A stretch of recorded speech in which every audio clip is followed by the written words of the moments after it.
안녕하십니까. 김필수 자동차 연구소의 김필수입니다. 오늘 주제는요, 역시 가장 관심을 갖고 있는 테슬라입니다. 테슬라에 대한 부분들은 몇 번 말씀드렸는데, 오늘은 테슬라가 왜 전기차 혁신의 아이콘인지, 왜 독주를 하고 있는지, 왜 전 세계에서 인기를 끌고 있는지, 또 앞으로의 테슬라의 향방은 어떻게 될 것인지, 이런 부분에 대해서 말씀드리고자 합니다. 테슬라 자체는 아시겠지만 스타트업으로 출범을 했습니다. 지난 13년 정도를 적자로 누적이 진행되다가 지난 2019년부터 흑자로 전환됐다, 이렇게 말씀드릴 수가 있죠. 그러다 보니까 지금 현재 흑자로 전환된 지 3년뿐이 되질 않았습니다. 그럼에도 불구하고요, 작년 코로나 팬데믹으로 인해서 자동차 판매가 급감했음에도 불구하고 작년에 전기차 판매는 전 세계적으로 많이 증가했다고 볼 수가 있거든요. 대한민국도 마찬가지입니다. 굉장히 활성화됐다, 이렇게 보고 있는데요. 작년에 가장 화두가 뭐냐면은 정부에서 주는 보조금이 다른 국가 대비해서 높은 편에 속한 게 대한민국이라고 볼 수가 있는데요.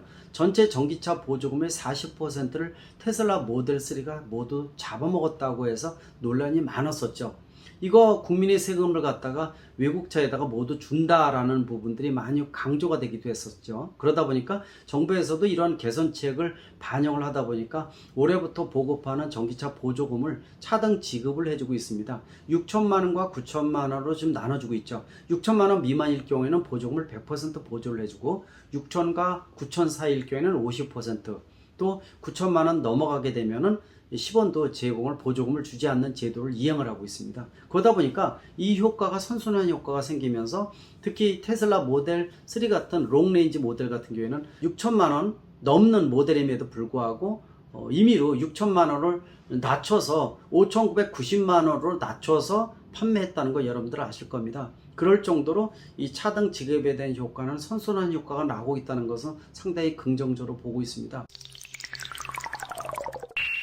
근데 올해 들어와서요, 지금 현재 1, 4분기 넘어가면서 지금 2, 4분기 쪽으로 진행이 되면서 실제로 올해 전기차 보급 대수가 승용 전기차가 약 7만 5천 대라고 볼 수가 있거든요. 근데 문제점은요, 올해 굉장히 치열하다는 거 여러분들 다 아실 겁니다. 특히 전기차 전용 플랫폼을 통해서 완성도 좋은 현대차 그룹의 전기차가 특히 현대 아이오닉 5와 기아 EV6가 출범을 했습니다. 그래서 아마 예약고 자체가 아이오닉 5가 4만 대, EV6가 2만 대 이상 예약을 했음에도 불구하고 아직도 제대로 출고가 되지 않아서 소비자한테 전달되지 못하고 있습니다. 즉 어떻게 보면 인기는 많은데 실제로 소비자한테 전달이 안 되다 보니까 보조금 지급도 이루어지지 못하고 있는 상황이라고 볼 수가 있습니다. 이러한 상황에서 작년 말에 이미 주문을 받았던 모델 3가 국내로 유입이 되면서 올해 1, 4분기를 테슬라 차량이 모두 휩쓸었다고 볼 수가 있습니다. 여기에다가 소형 SUV는 모델 Y까지 추가가 됐습니다.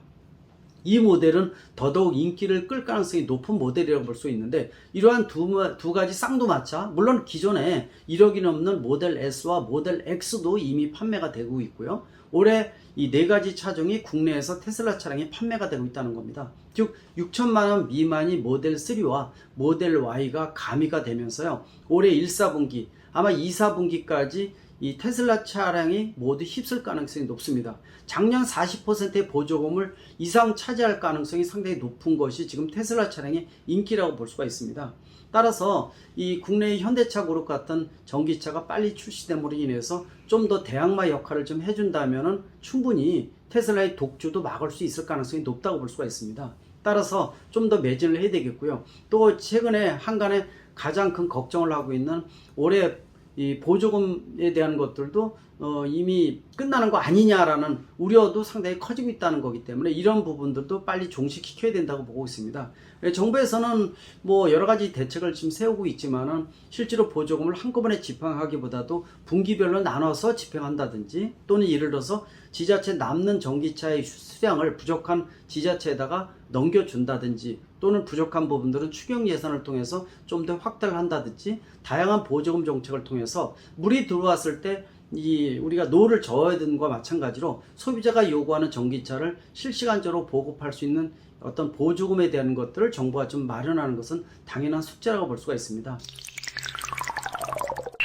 하여튼 이 테슬라 차량이 국내뿐만이 아니라 전 세계적으로 최고의 인기를 구가를 하고 있습니다. 또 특히 중국 상해 공장에서 만들어지는 모델 3 같은 경우에도 중국 내에서 선풍적인 인기를 끄는 것뿐만이 아니라 전 세계적으로 테슬라 차량은 최고의 인기를 구가를 하고 있습니다. 작년에 이미 전 세계의 전기차 생산이 테슬라 차량이 50만 대를 넘어갔습니다. 따라서 작년에 이 전기차, 전 세계 전기차 시장의 약 19%를 차지하는 전기차 혁신의 아이콘 유지를 계속하고 있는 것이 테슬라라고 볼 수가 있거든요. 올해 들어와서 이 50만 대를 넘어서 올해 75만 대에서 80만 대 생산을 한다는 예상이 나올 정도입니다. 이 중에서 상당수가 국내로 들어오면서 상당한 점유율을 차지할 것으로 지금 예상을 하고 있습니다. 이렇게 테슬라 차량의 인기를 끄는 요소는 무엇일까요? 물론 차의 디자인 완성도도 굉장히 뛰어난 부분들도 있고요. 또 17인치 모니터를 운전석에서 보게 되면 움직이는 가전제품의 이미지도 상당히 크다고 느낀다는 것이 가장 중요한 요소로 보고 있습니다. 또 매립형 손잡이 등 우리가 처음에 도입했던 새로운 감각의 자동차의 특화된 요소가 상당히 많아서 기존의 자동차 제작사에서는 보지 못한 최고의 전기차를 소비자가 만났다는 측면에서 테슬라는 움직이는 가전제품, 움직이는 생활공간의 이미지가 상당히 크다고 얘기를 하고 있습니다. 그래서 인기의 이 여러가지 요소는 이런 여러가지 특성이 가미된 요소라고 분명히 말씀드릴 수가 있습니다. 그러나 무엇보다도요, 소비자가 이렇게 테슬라를 구입하는 가장 중요한 요소는, 가장 큰 것은 OTA라는 기능입니다.